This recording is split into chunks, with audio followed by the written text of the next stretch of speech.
When the John Ray Society was formed, we knew that we had to do things to look after the hall. We weren't owning it, we didn't own it then. But we realised that if we didn't do something about supporting this floor, within a few short years it would collapse. That would then impact on the walls and the upper floor, and if that had gone as well, which I'm pretty sure it would have done, the hall could well have collapsed, because this is an important part of the actual structure. So we're very grateful to the people. This one was, we sent out an appeal for people to sponsor an acro, so we got all these acro props, and there's a few more here if needed. And that one's from Reverend Robert McNeish, and there's others here which have been dedicated. But what I want to talk about as well is this gap, which goes under the forestair, that lovely front stair. And I'd always suspected that because it was quite boggy and soft down there, that it could be a well. And because I thought, well, the people, it's a big kitchen, they needed lots of water, and a well inside the building would be very good.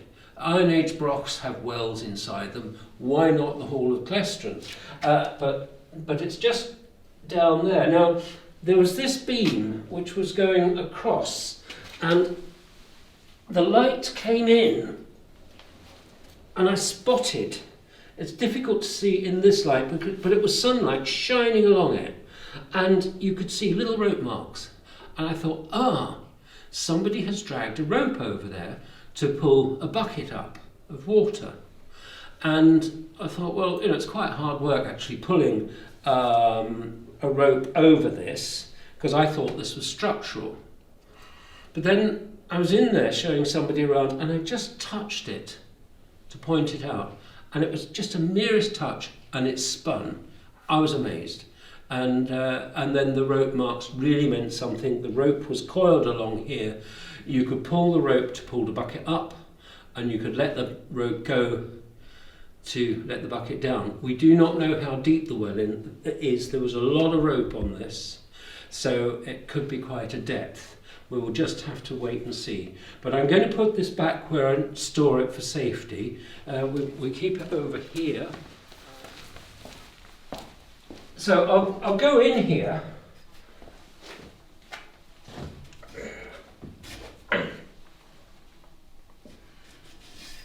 And there is some stonework down here which could possibly be at a floor level, but it's not sure yet. There's some stonework at that point, which may be the edge of the well, and there's actually an iron bucket, a metal bucket in that corner, which could have been a well bucket. There's a mangle dumped in here, plus other bits of ironwork, but down there it is soft and wet.